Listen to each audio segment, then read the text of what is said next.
culte ce matin, un temps de communion fraternelle, un temps d'écoute à la voix de Dieu. Quelle joie de pouvoir, par ce moyen, nous retrouver, penser les uns aux autres, prier les uns pour les autres, et trouver en Dieu ensemble cette assurance dont nous avons tant besoin. Oui, c'est en Dieu que mon âme se confie. De lui vient mon salut. Oui, c'est lui qui est mon rocher et mon salut. Ma haute retraite, je ne chancellerai guère. Oui, mon âme, confie-toi en Dieu, car de lui vient mon espérance. Oui, c'est lui qui est mon rocher et mon salut. Ma haute retraite, je ne chancellerai pas. Sur Dieu repose mon salut et ma gloire. Le rocher de ma force, mon refuge est en Dieu. En tout temps, peuple, confiez-vous en lui, répandez vos cœurs en sa présence. Dieu est notre refuge.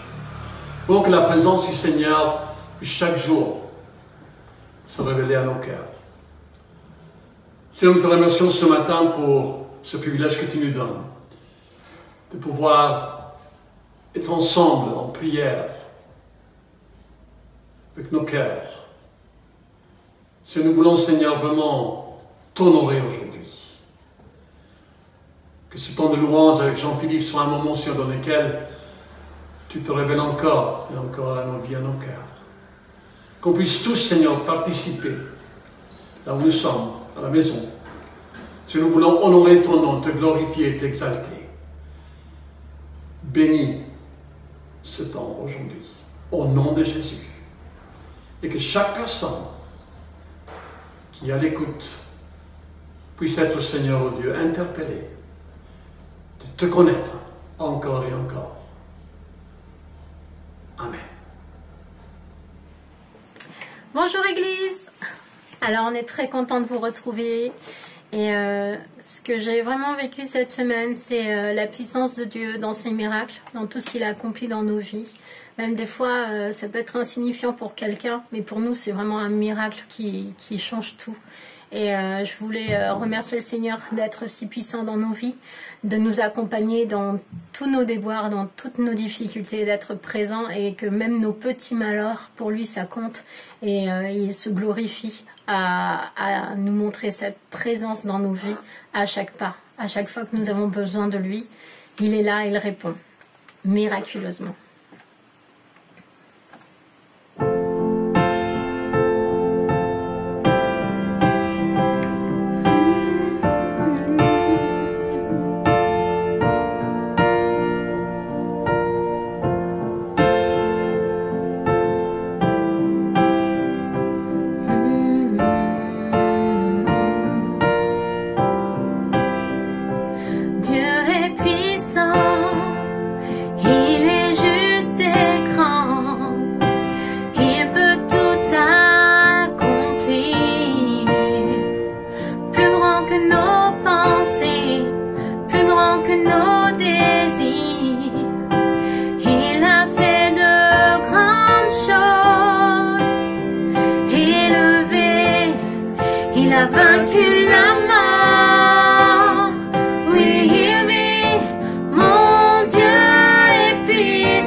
Dieu est ici, sa grâce nous conduit.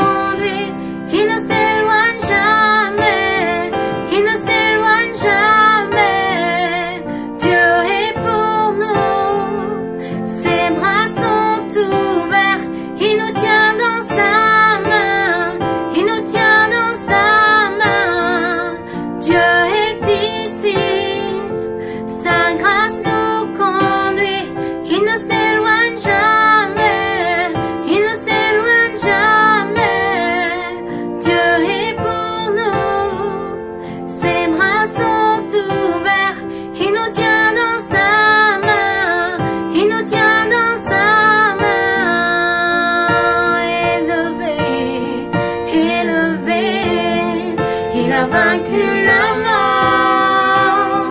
Oui, oui, mon Dieu est puissant. En son nom, j'ai la victoire. Le Seigneur, mon Dieu est puissant. Élevé, élevé, il a vaincu la mort. Oui, oui, mon Dieu est puissant.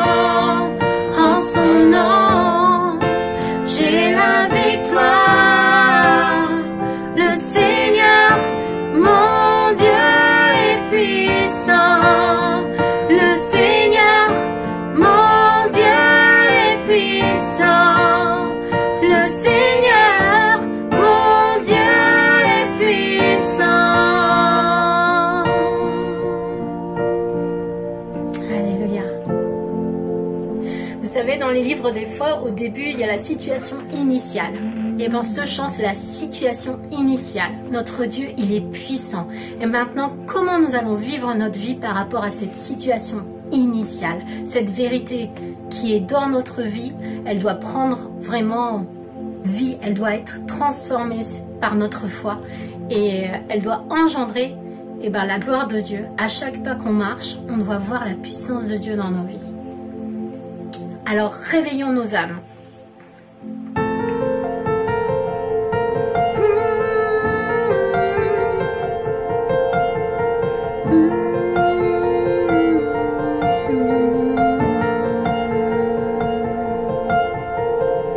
Il y a un son que j'aime tant, c'est le son des pans de sa robe quand il entre dans la pièce. Quand nous prions dans nos louanges, il voit la foi.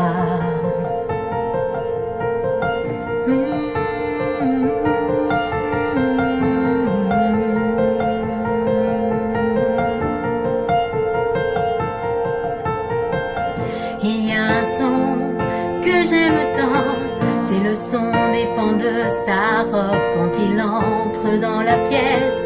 Quand nous prions dans nos chants, il voit notre foi. Dans nos chants, il voit notre foi. Oh, oh, éveille-toi, mon âme, chante ses louanges, chante ses louanges. Éveille-toi, mon âme, chante ses louanges, chante ses louanges.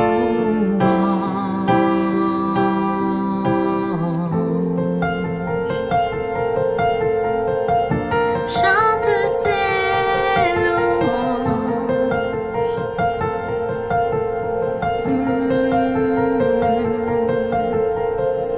Il y a un son qui change tout, le son de son église à genoux.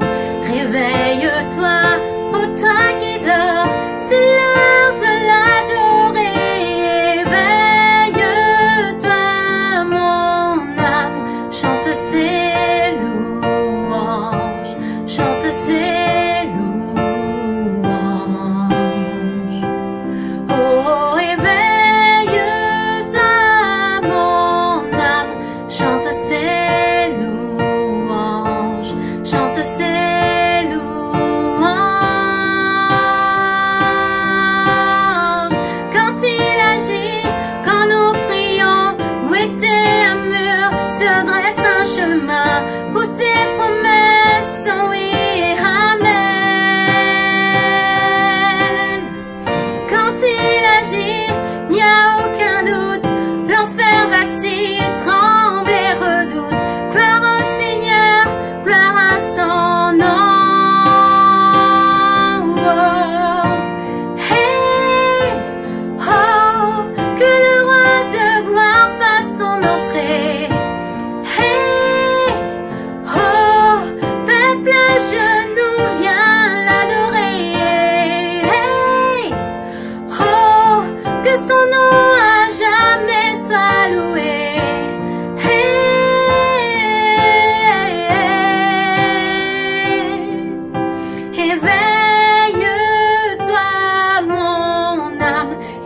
chante ses louanges, chante ses louanges. Oh, éveille-toi, mon âme, chante ses louanges, chante ses louanges. Quand il agit, quand nous prions, où était un mur, se dresse un chemin, où ses promesses sont oui, amen. Quand il agit, il n'y a aucun doute, l'enfer vacille, tremble et redoute. Gloire au Seigneur, gloire à son nom. Oh, oh, oh, oh. Que le roi de gloire fasse son entrée. Oh, peuple à genoux, viens l'adorer. Que son nom à jamais soit loué.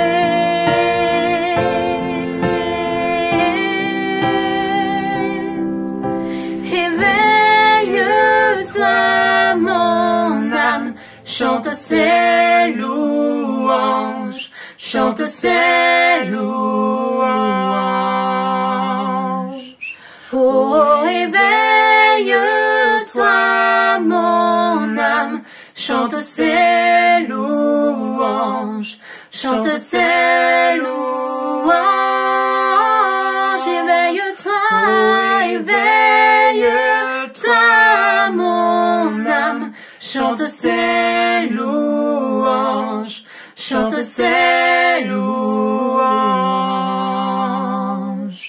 Oh, éveille-toi, mon âme, chante ses louanges, chante ses louanges. Devant toi, je me tiens ébloui. Devant toi, je me tiens ébloui. Dieu très saint, devant ta majesté, je me tiens ébloui. Devant toi, je me tiens ébloui. Devant toi, je me tiens ébloui. Dieu très saint, devant ta majesté, je me tiens ébloui. Qui décrira l'éclat de ta beauté, trop belle pour nos mots. La raison ne peut la comprendre, les yeux ne peuvent la sonder. Qui pourrait mesurer la grandeur de ta sagesse et de ton amour? Qui décrira l'éclat de ta beauté? Majesté, tu règnes aux cieux. Devant toi, je me tiens ébloui.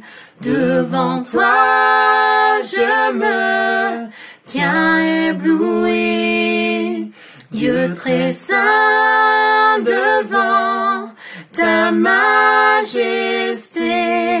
je me tiens ébloui. Devant toi, je me tiens ébloui. Devant toi, je me tiens ébloui. Dieu très saint, devant ta majesté,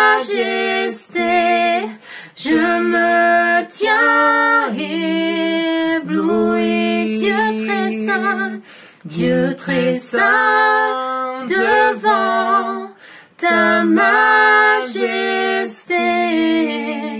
Je me tiens ébloui.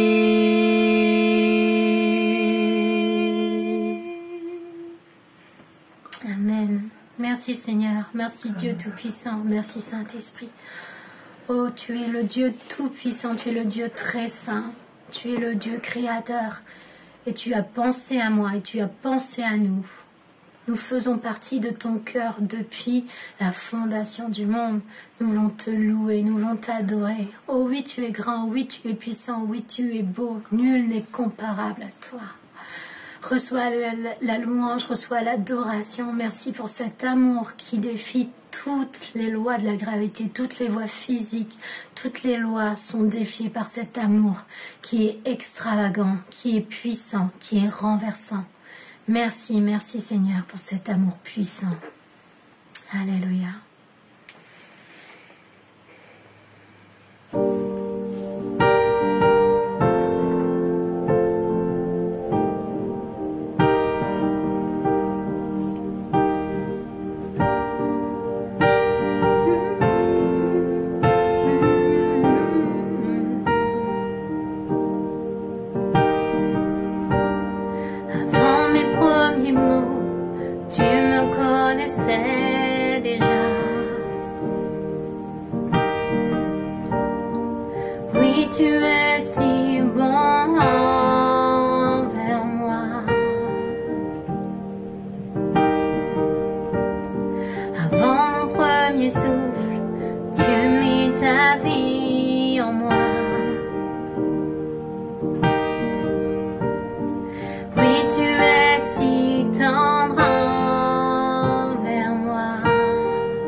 Aucune ombre n'est trop sombre, ni mon trop élevé pour que tu me cherches.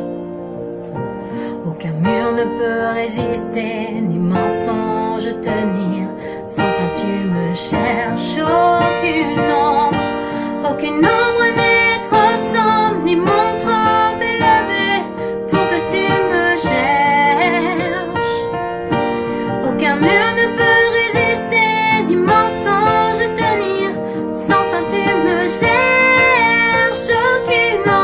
Aucune ombre n'est trop sombre, ni mon trop élevé pour que tu me cherches. Aucun mur ne peut résister, ni mensonge tenir, sans fin tu me cherches. Oh, l'amour renversant, extravagant, infini de Dieu. Sans faiblir, il me cherche, il me poursuit, me ramène à lui. Je suis indigne et sans mérite, mais pour moi tu t'es livré. Oh, l'amour renversant, extravagant, infini de Dieu.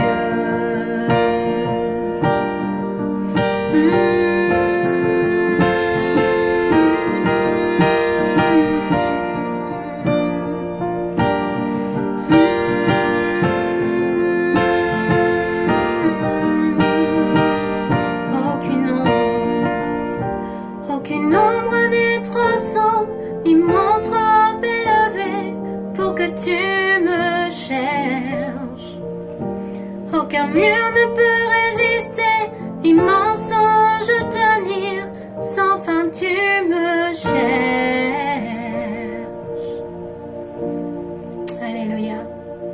Merci Seigneur, parce que tu nous cherches. Tu m'as recherché pendant 11 ans pour que je comprenne enfin cet amour que tu avais pour moi. Merci Seigneur pour cet amour qui défie toutes les lois. Merci, merci, merci de nous aimer autant Seigneur. Amen. Nous voulons maintenant prier pour l'Église, prier pour vous tous. Seigneur, merci parce que aujourd'hui nous voulons, Seigneur, encore te dire notre reconnaissance.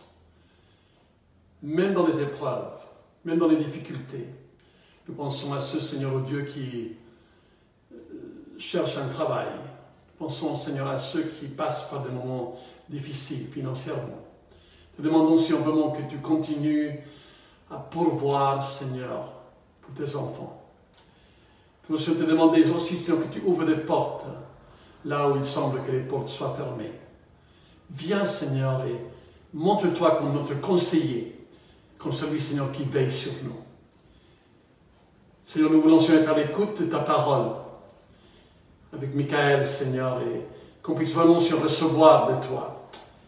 Et ensuite se préparer pour l'étude biblique de jeudi soir, afin, Seigneur, qu'on puisse tous aussi encore grandir en toi. Seigneur, merci pour ta guérison, merci pour les miracles que tu as accomplis. Merci Seigneur pour la manière comment tu prends soin de nous. Amen. Alors, merci Marc, merci pour la transition. Écoutez, je vous salue tous dans le nom de notre Seigneur Jésus-Christ. Et j'espère que vous allez tous bien et que, voilà, que vous êtes tranquillement chez vous et en famille. Et puis on va partager l'excellente parole de notre Seigneur. Comme toujours, moi c'est toujours un plaisir de partager avec vous la parole. C'est quelque chose qui me tient à cœur et c'est quelque chose que j'apprécie et en tout cas j'aime bien les échanges autour de la parole et le partage de la parole, c'est toujours quelque chose d'extraordinaire. Alors, comme toujours, j'essaie toujours d'une certaine façon de garder une continuité dans les messages que je fais. Donc, en tout cas, tant que possible. Donc, j'essaie, parce qu'il y a tellement de connexions entre dans la parole qu'on peut toujours garder un fil conducteur pour partager quelque chose dans la parole. Donc, si vous vous rappelez, la dernière fois, les deux dernières fois qu'on s'est vu, nous avons parlé d'abord du sujet de la connaissance du Christ. Alors, j'avais intitulé le message « Connaître Jésus et connaître Christ ». J'avais fait exprès justement de présenter le message comme ça parce que la connaissance du Christ est fondamentale pour nous en tant qu'enfants de Dieu. Et donc j'avais justement montré que justement dans les évangiles, il y a des gens qui connaissaient Jésus, la personne de Jésus, mais qui ne connaissaient pas cette dimension du Christ. Et cette dimension du Christ, justement, c'est cette dimension qui d'abord passe par la connaissance de qui est véritablement Jésus et de toute l'œuvre de Jésus que Jésus a fait pour nous. Donc cette connaissance, elle est fondamentale. Donc nous avons parlé de cela l'avant-dernière fois. Et puis la dernière fois qu'on s'était vu, on a échangé, on a partagé du moins sur, comment dire, sur l'œuvre de Christ en nous. Et nous avons vu à travers tous les bénéfices que nous avons à travers l'œuvre de Christ, à savoir la nouvelle naissance et tout ce qui se déclinait, le fait que Dieu nous a créé un nouveau esprit, etc. Donc tout ça, c'est à travers l'œuvre de Christ et ça participe à la connaissance du Christ. Moi, j'étais très content. D'ailleurs, il y a, je crois, 2 dimanches, Philippe Compagnon était revenu aussi sur ce sujet de la connaissance de Dieu, parce que c'est vraiment quelque chose d'essentiel et c'est fondamental. D'ailleurs, c'est un sujet justement qui traverse toute la parole de Dieu, mais qui traverse en particulier les évangiles. Si vous prenez par exemple typiquement le premier évangile dans l'ordre, l'évangile de Matthieu, Matthieu commence par son évangile pour nous montrer que Jésus était descendant d'Abraham et de David. Donc il voulait vraiment montrer justement cette descendance à travers David qui fait de lui un roi. Donc tout l'évangile de Matthieu tourne justement sur cette présentation de Jésus comme roi. Et c'était quelque chose de fondamental pour Matthieu. Et quand on lit l'évangile de Marc, l'évangile qui suit juste après, l'évangile commence par le commencement de l'évangile de Jésus-Christ, Fils de Dieu. Donc Marc commence aussi son évangile à décrire qui était véritablement Jésus.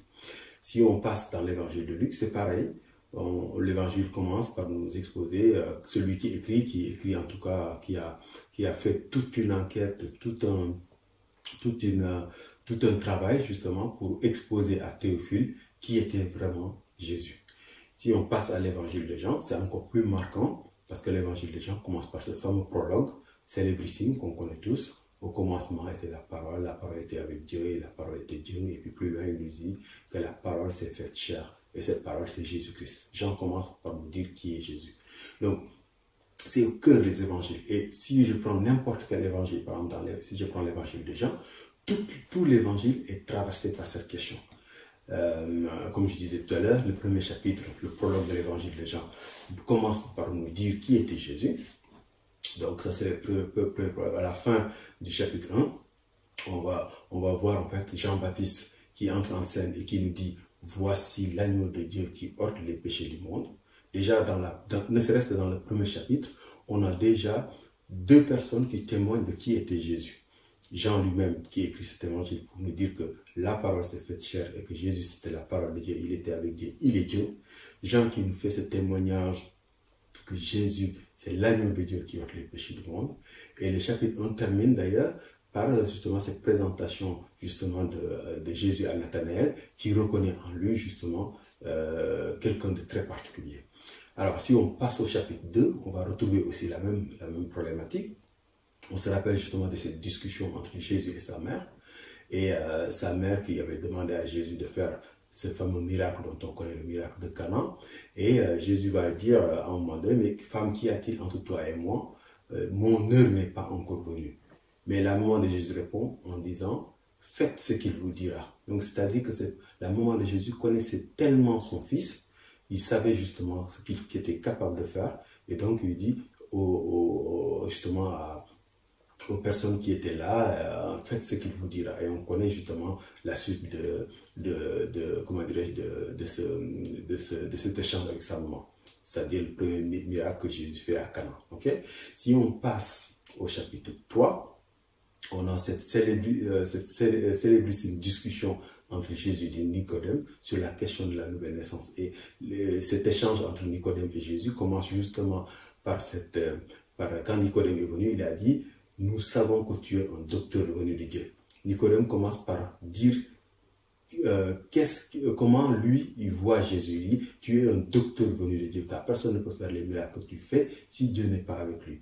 Et Jésus va avoir une discussion, un échange assez profond avec Nicodème pour justement lui faire une révélation extraordinaire, une des révélations les plus incroyables à travers la nouvelle naissance.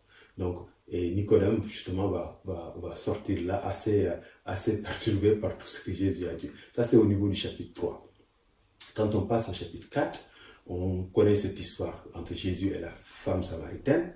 Et Jésus va lui dire plein de choses. Et puis la femme samaritaine va partir. Elle va dire, j'ai rencontré quelqu'un qui m'a dit tout ce que j'ai fait. Ne serait-ce pas le Christ? Donc, il pose la question, ne serait-ce pas le Christ? Donc, on voit qu'au chapitre 4, c'est pareil. Et en fait, tout l'évangile, du début à la fin, donc là je peux continuer du chapitre 6, 7, 8, jusqu'à la fin de l'évangile, la question fondamentale qui articule justement l'évangile, c'est qui était Jésus? Qui était Jésus? Et d'ailleurs, à la fin de l'évangile, Jean va dire justement, je vous ai écrit toutes choses afin que vous sachiez que Jésus est le Fils de Dieu. Parce que ce qui importe les gens, c'est de présenter que Jésus est le Fils de Dieu. Mais ce qui est fondamental, c'est de voir justement dans tous les évangiles, et en particulier dans l'évangile de Jean que nous venons justement de traverser rapidement, la question fondamentale, c'est qui était Jésus? Et dans la discussion que Jésus a eue avec Pilate, pareil, c'était qui était Jésus? Toute la question était qui était véritablement Jésus? Alors, c'est vraiment voilà, quelque chose qui traverse les gens. Alors, on se rappelle, justement, quand les disciples étaient venus voir Jésus, ils lui disent, Seigneur, les gens disent que tu es ceci, Élie, etc. Et Jésus leur pose la question, on leur dit, mais vous, qui dites-vous que je suis? Vous, qui dites-vous que je suis? Donc c'est une question fondamentale. Et c'est une question à laquelle nous devons, encore une fois, tous répondre. Mais il faut bien saisir la manière dont on comprend cette question, parce qu'elle est fondamentale. Et ça, on le retrouve justement dans la réponse que Jésus a donnée à Pierre quand Pierre lui a dit « Tu es le Fils du Dieu vivant ». Qu'est-ce que Jésus lui a dit? Il lui a dit « Tu es heureux, Simon, car ce n'est pas la chair et le sang qui t'ont révélé, mais c'est mon Père qui est dans les cieux qui t'a révélé cela. » Et ce qui est extraordinaire, c'est que justement, Jésus utilise un mot qui est fondamental, c'est la révélation. C'est la révélation. Et toute la parole de Dieu, c'est la révélation. Moi, j'aime beaucoup la manière dont la Bible se termine, parce que la Bible se termine par un livre qui s'appelle Révélation. Je trouve à la fois que c'est un livre formidable parce qu'elle nous montre un peu la suite de l'histoire, comment va justement se dérouler les choses à la fin des temps, etc. Et plein de prophéties autour justement de la fin des temps, etc. Mais ce qui est incroyable, ce que j'aime beaucoup dans ce livre, c'est le nom du livre, Révélation de Jésus-Christ, que Dieu lui a donné, etc. Donc c'est vraiment, je trouve qu'en fait, le titre du livre résume toute l'écriture. Parce que toute l'écriture, c'est justement la révélation. Alors c'est quoi une révélation justement? Ben, c'est une révélation, c'est quoi? C'est quelque chose justement qui ne nous est pas accessible avec notre raison, avec notre intelligence humaine, mais c'est quelque chose justement que Dieu nous donne de sa propre autorité et qui nous fait grâce justement de nous le dire, ou de nous le montrer, de nous le faire connaître. Et c'est pour ça d'ailleurs, quand on regarde justement dans le Nouveau Testament en particulier, tout le message du Nouveau Testament s'articule autour de plusieurs mystères. Et c'est-à-dire, ce que je vais vous parler aujourd'hui, c'est deux mystères particuliers, c'est un peu l'objet de mon message aujourd'hui. Donc tout le Nouveau Testament, du début à la fin, c'est justement pour nous faire justement, c'est nous révéler justement les mystères dont le Nouveau Testament nous parle. Alors je ne sais pas si vous avez une fois remarqué que tout le Nouveau Testament est traversé par des mystères. Alors là où vous êtes assis, je ne sais pas si vous êtes assis tout seul ou si vous êtes assis avec votre famille, etc. Je vous laisse une seconde, devinez combien il y a de mystères dans le Nouveau Testament. Combien y a-t-il de mystères dans le Nouveau Testament? Je vous laisse une seconde. Donc dites autour de vous, qu'est-ce que vous pensez? Combien y a-t-il de mystères ou quels sont les mystères qui vous viennent à l'esprit? Je vous laisse une seconde. Voilà, on va essayer de tous on va parcourir le Nouveau Testament rapidement et on va voir justement tous les mystères dont la parole de Dieu nous parle. Ok? Le premier mystère se trouve naturellement dans l'évangile de Matthieu, par exemple, au chapitre 13. Alors, on va voir. On va tous il y en a plus d'une dizaine, hein, donc on va tous au chapitre 17, pardon, je pense. On va tous les énumérer. Alors, on va y arriver. Ouais, chapitre 13, pardon. Ok? Au chapitre 13, verset 10.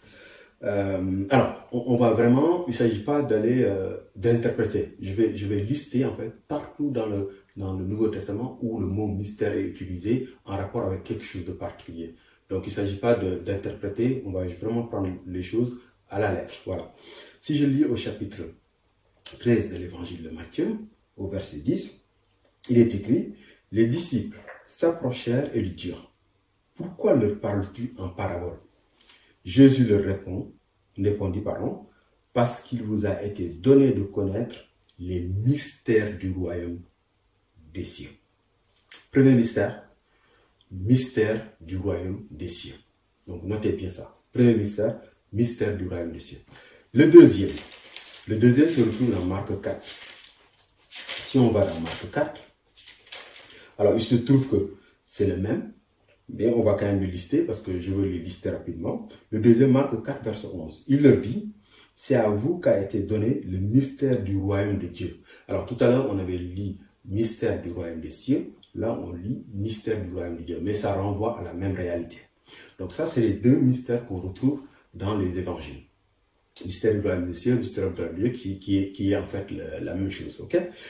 Le troisième mystère dont le Nouveau Testament parle se trouve dans Romains 11.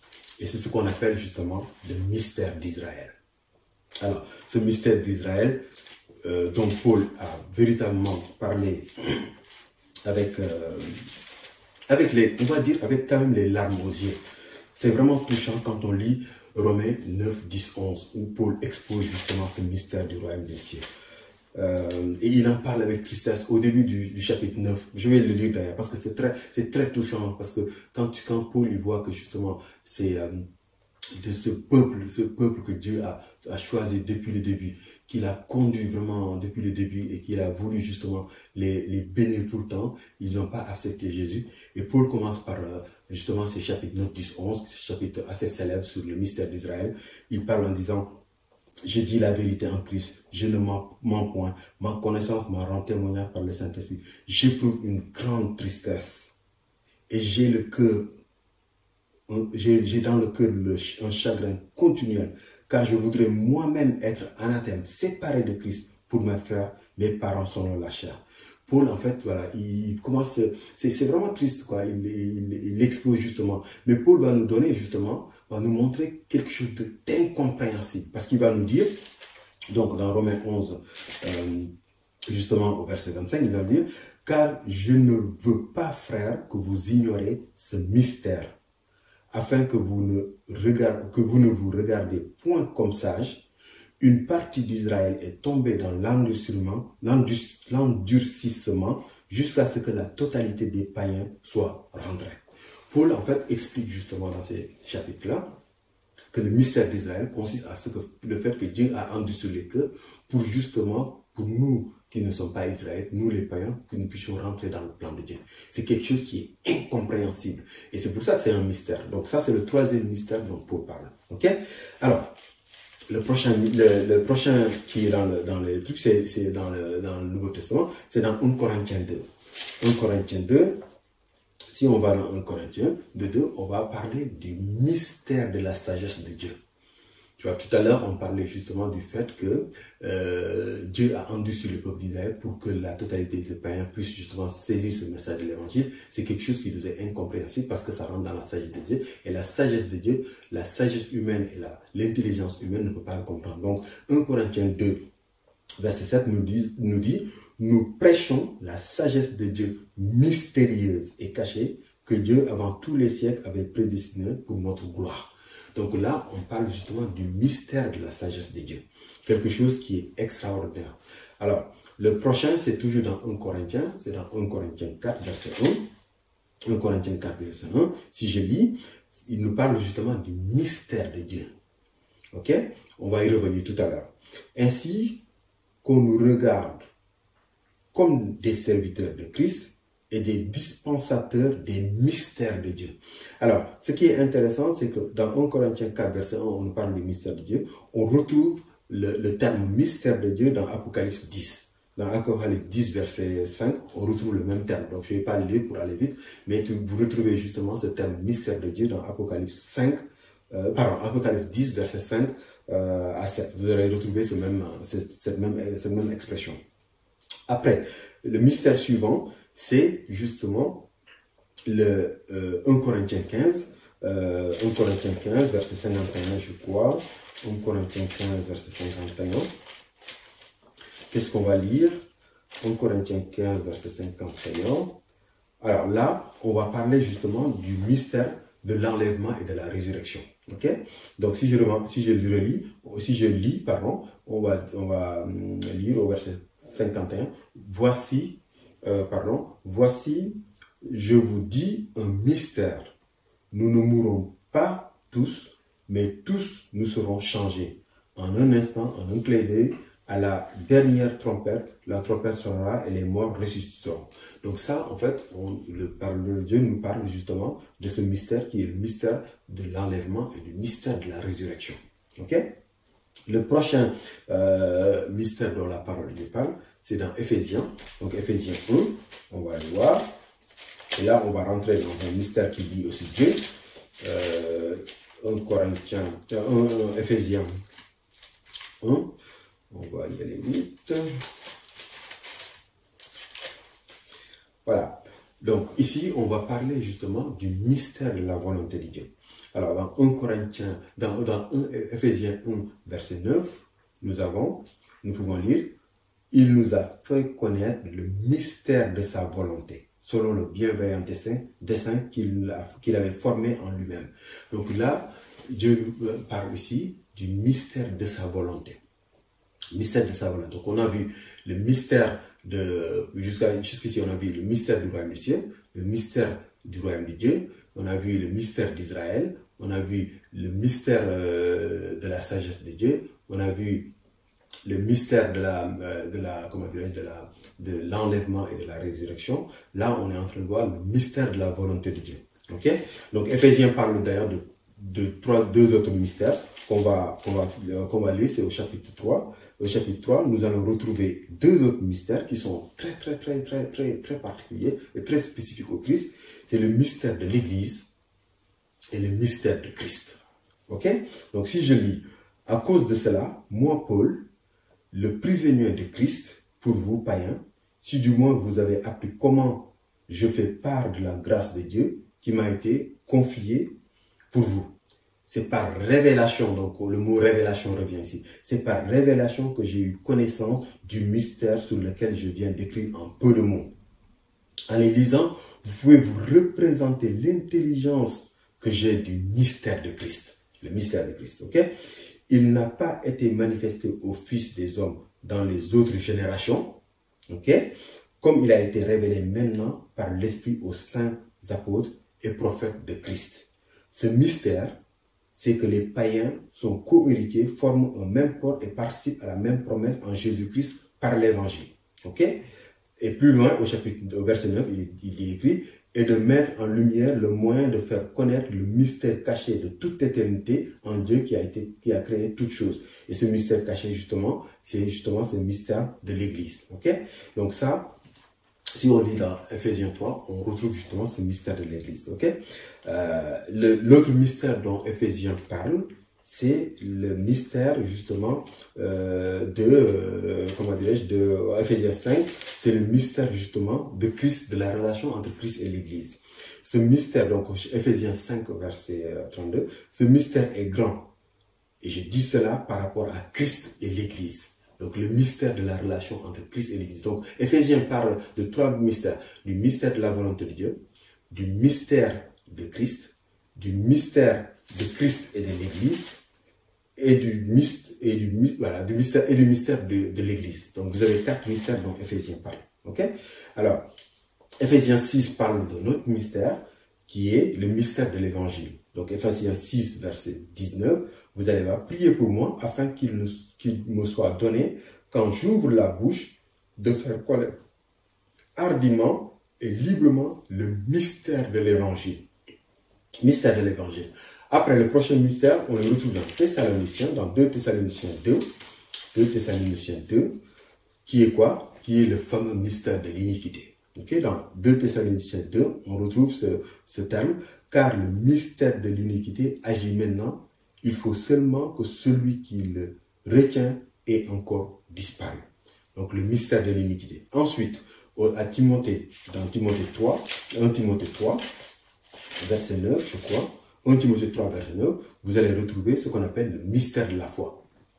La foi, c'est un mystère. Voilà, c'est pour ça qu'on retrouve un peu tous les fondements de notre foi.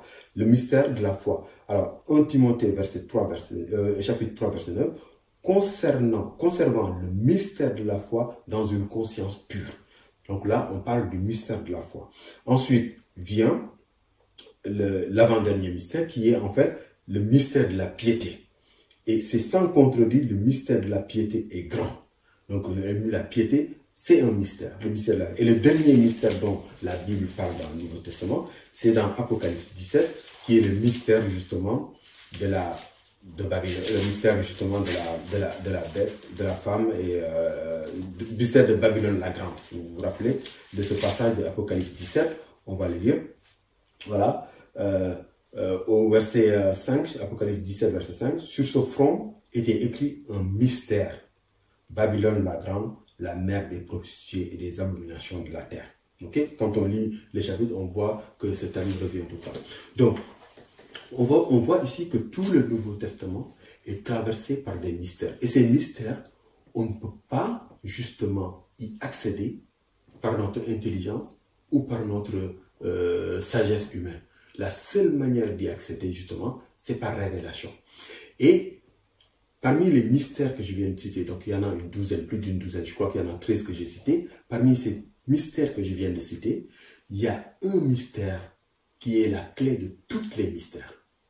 Et ce mystère, c'est lequel? C'est le mystère de Christ. D'où l'importance de connaître vraiment Christ. Parce que si on connaît Christ, on ne pourra pas percer tous ces mystères dont le Nouveau Testament nous parle. Et tous ces mystères, si on les perce, tous ces mystères renvoient justement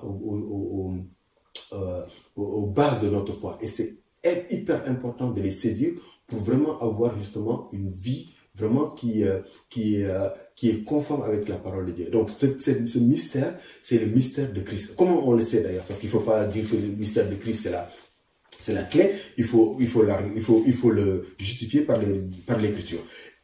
Le verset qui nous le dit clairement, c'est le verset qui est dans Colossiens. Si on lit dans Colossiens 2, je vais le lire dans Colossiens 2.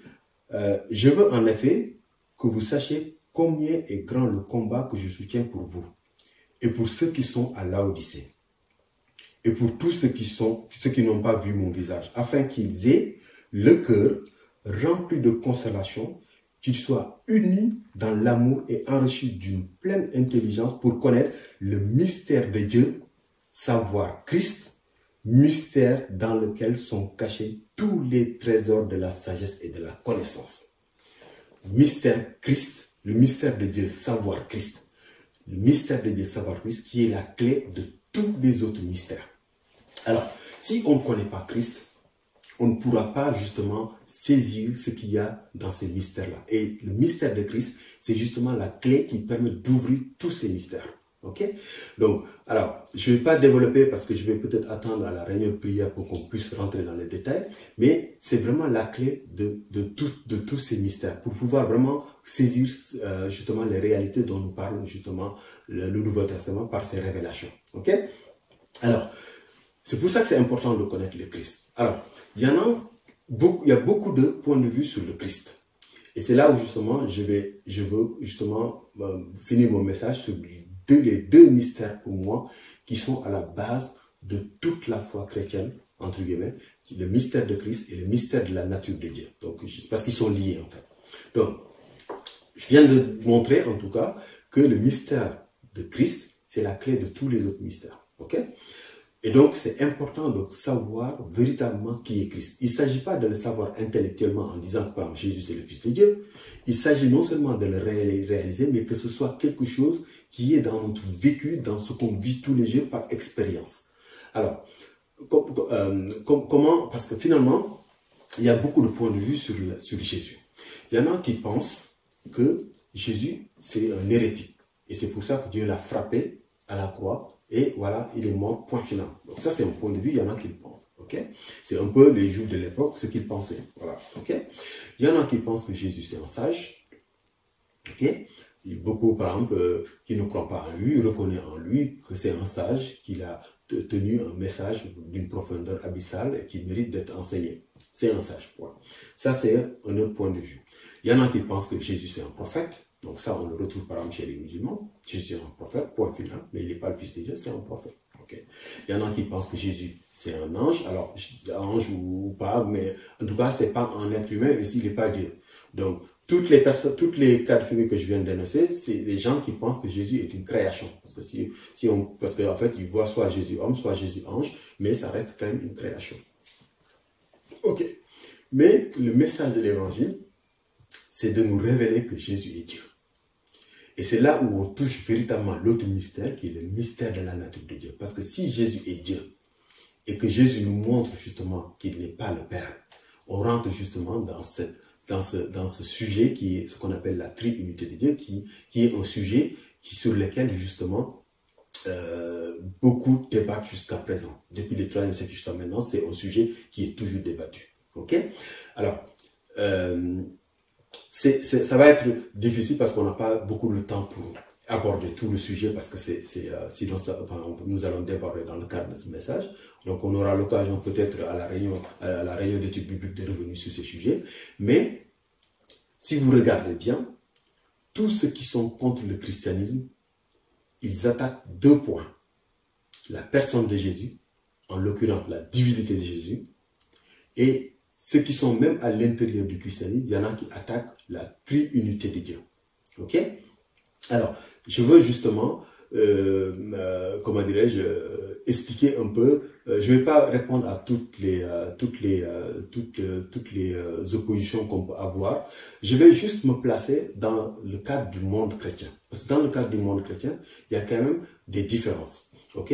Il y en a ceux qui sont trinitaires. C'est-à-dire ceux qui pensent que Dieu est en trois personnes, ok, le Père, le Fils et le Saint-Esprit. Et puis il y en a qui battent en brèche cet argument et qui ne sont pas du tout trinitaires. Ok. Alors, dans tout ce qui se réclame de Christ, il y a trois points de vue. Il y en a qui pensent que seul Dieu seul le Père est Dieu. Et que Jésus, c'est peut-être l'être humain qui est le plus proche de Dieu, mais il n'est pas divin. Ça, on le retrouve un peu chez les témoins de Jéhovah. Et en fait, c'est un héritage de ce qu'on appelle l'arianisme. Okay. Et puis, il y a un autre point de vue qui est ce qu'on appelle le modalisme. Okay. Et l'arianisme, c'est ce qu'on appelle l'unitarisme. Voilà, c'est ce qu'on appelle l'unitarisme. Voilà. Et puis, l'autre point de vue, c'est ce qu'on appelle le modalisme. Les modalistes, pour eux, Jésus, c'est le Père et c'est le Saint-Esprit. Il n'y a aucune différence entre Jésus, le Père et le Saint-Esprit. C'est les mêmes personnes. Ok? Et il y a cette troisième partie des chrétiens qui pensent que justement, que Jésus n'est pas le Père, que Jésus n'est pas le Saint-Esprit, que le Saint-Esprit n'est pas le Père, que le Saint-Esprit n'est pas Jésus et que le Père est différent justement de Jésus et du Saint-Esprit. Mais que les trois sont Dieu. Ça, c'est justement la doctrine de la Trinité. Alors, je vais juste expliquer ce que c'est que la doctrine de la Trinité.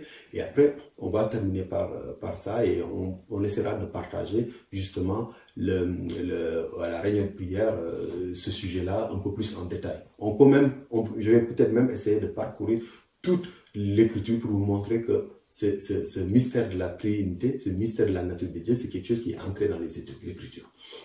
Parce qu'il faut que justement ceux qui sont dans l'église puissent être armés, qu'ils comprennent bien les Écritures pour qu'on ne puisse pas les tromper, parce que c'est devenu, l'attaque sur la Trinité de Dieu est devenu justement un sujet très sensible sur lequel beaucoup de gens justement utilisent pour détourner les enfants de Dieu. Alors, qu'est-ce que dit la Trinité? Parce qu'il y a beaucoup de chrétiens qui parlent de la Trinité, de la Trinité, de la Trinité, mais ils ne le comprennent pas. La Trinité, c'est une affirmation de trois choses.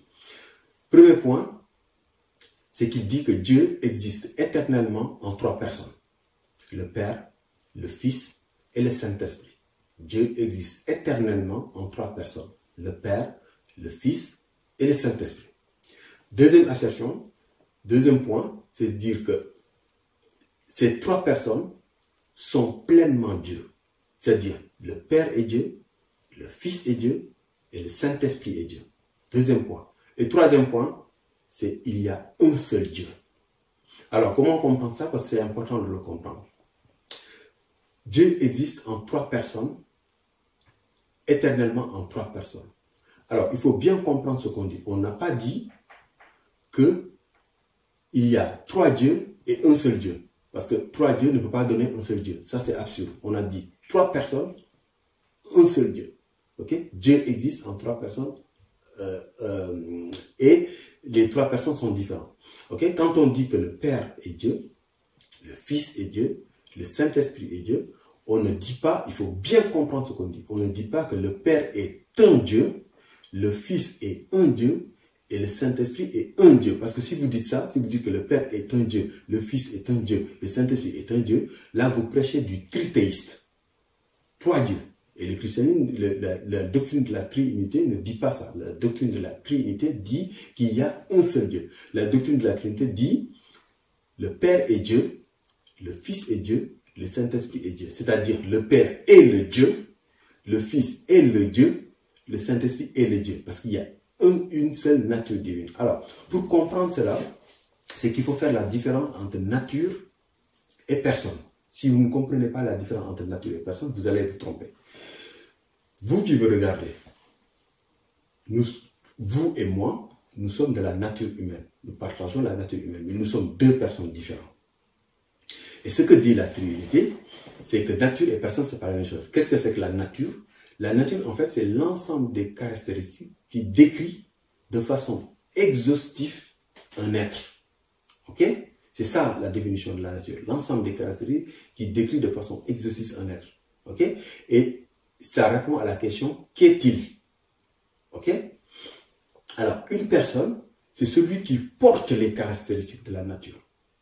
Ok? Et ça répond à la question, qui est-il? Ok? Donc, ce que dit la Trinité, c'est qu'il y a un seul exemplaire de nature divine qui sont incarnés par trois personnes. Que le Père est pleinement Dieu, le Fils est pleinement Dieu et le Saint-Esprit est pleinement Dieu. Et que les trois sont différents. Ok? Et ça, c'est fondamental. Donc, on va peut-être revenir un peu plus en détail lors de l'étude biblique, mais c'est ça qui est fondamental à comprendre.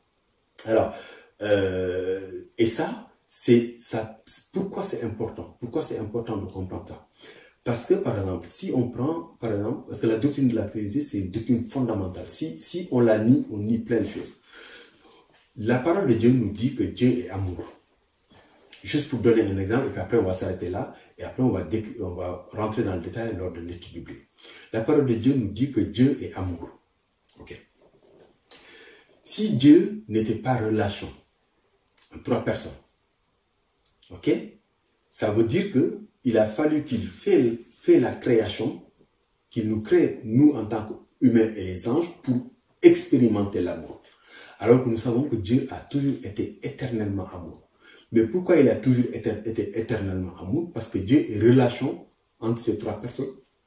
Et que l'amour régnait déjà entre ces trois personnes.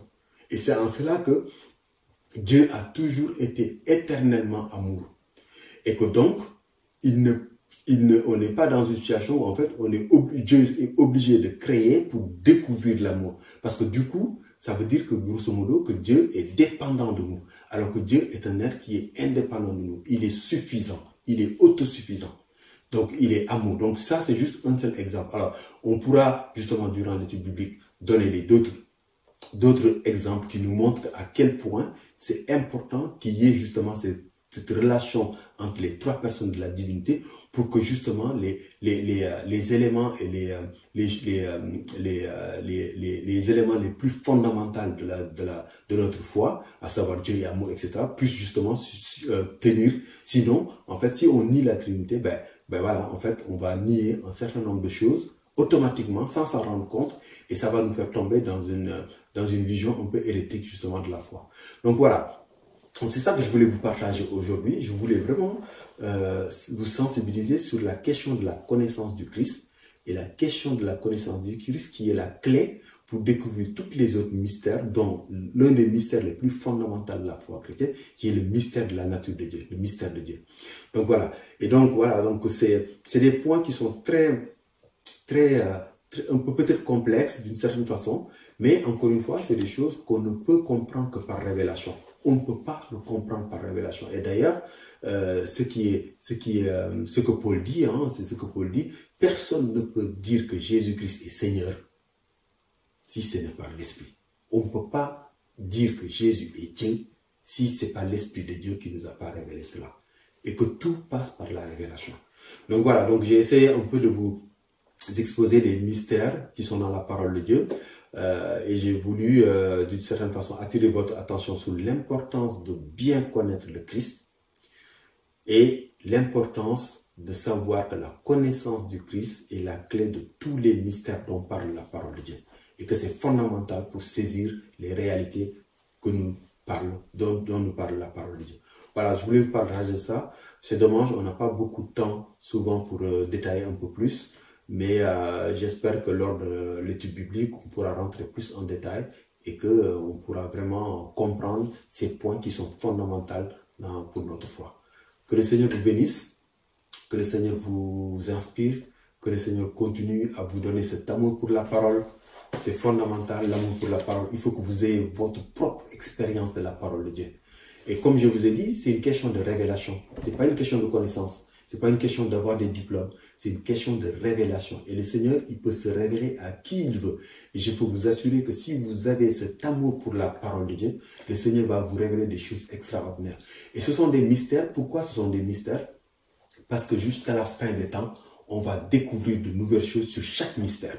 C'est-à-dire, Paul nous a révélé plein de choses, par exemple, dans les mystères dont on a parlé, mais c'est pas fini, on n'a pas fini de les explorer. Jusqu'à l'éternité, on n'aura pas fini de les explorer. Et donc, c'est pas une question de connaissance, mais c'est une question justement d'avoir cette intimité avec Dieu. C'est une question justement d'avoir cet amour pour connaître Dieu. Et Dieu va nous le révéler. Et il faut que ça soit une expérience, votre propre expérience. Et encore une fois, c'est pas une question d'étude, c'est pas une question de connaissance, c'est pas une question de savoir lire. C'est juste une question de disponibilité de cœur et de prière et d'être disposé à recevoir les révélations de Dieu. Que le Seigneur vous bénisse, que le Seigneur vous donne encore plus de sa révélation pour que nous soyons tous fortifiés mutuellement, que nous soyons tous enrichis mutuellement, parce que les révélations que Dieu a, que nous avons sur Dieu, la vie entière ne pourra pas nous permettre de les explorer. Et donc, il y a plein de choses. Donc, disposez vos cœurs pour recevoir ces révélations de la part de Dieu. Dieu soit loué et puis à bientôt. Merci beaucoup. Au revoir. Donc nous allons prendre un dernier chant qui dit « Bénis Dieu, ô mon âme ».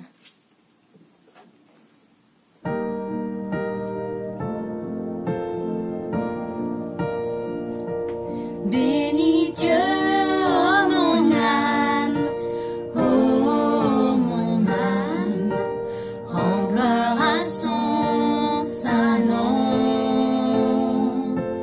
Ô chante comme jamais, ô mon âme, rends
Merci Seigneur parce que tu es avec nous, tu marches avec nous, tu nous portes, tu nous conduis plus loin par la main. Et je te remercie parce que tu nous gardes Seigneur dans ton cœur. Tu nous aimes Seigneur. Merci pour ta bonté envers nous. Merci pour toute cette église que FEA représente. Merci de marcher avec nous toute notre vie. Amen. Amen. Merci Michael, tant de mystères à découvrir encore. Alors, ayons cet intérêt de connaître le mystère de l'Église, le mystère de Christ, le mystère des choses cachées que le Seigneur a à nous révéler, qui sont toujours en accord avec sa parole. Et dans tout cela, ouvrons nos cœurs à grandir et à mûrir. Plus on connaît Dieu, plus on va mûrir, plus on va avancer dans ses projets, comprendre sa volonté et l'accomplir. Que cette semaine soit encore une semaine de découverte, une semaine dans laquelle, disons, Seigneur, parle à mon cœur. Je suis à ton écoute. Que Dieu vous bénisse. Soyez une lumière là où le Seigneur vous a placé. Les personnes que vous rencontrez, apportez une parole d'espérance et avec la joie dans votre cœur. Alors tout à l'heure, nous allons nous rencontrer sur le Zoom fraternel. Encore, excusez-nous pour la semaine dernière, pour laquelle tout le monde était si enthousiaste. Mais il y a eu un grand problème au niveau du Zoom, donc pendant quelques heures. Et aujourd'hui, nous avons la joie de nous retrouver, alors saisissons l'occasion, écoutons les témoignages et réjouissons-nous. Que le Seigneur vous bénisse.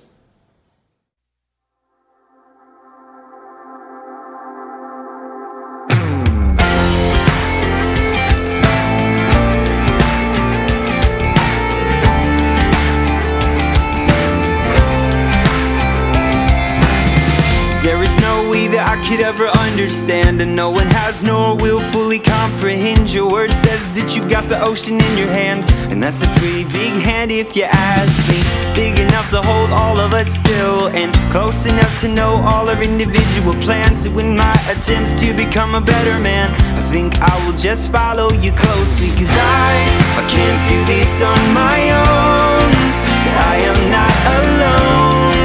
You promised that you would never leave or forsake. Cause I've got nowhere else to go, I absolutely know. You promised that you would never leave or forsake us. So I'm reminded of the times that I have been in need, when all I ever really wanted was to succeed. A nice car and a wife and a life of ease. But I believe that there's something far greater, cause now I know that my life's got a purpose. I recognize the lie that I am worthless. So good intentions or with wrong motives, oh heaven knows I depend on my Savior. Cause I can't do this on my own, I am not alone. You promised that you would never leave or forsake us. I've got nowhere else to go, I absolutely know. You promised that you would never leave or forsake us.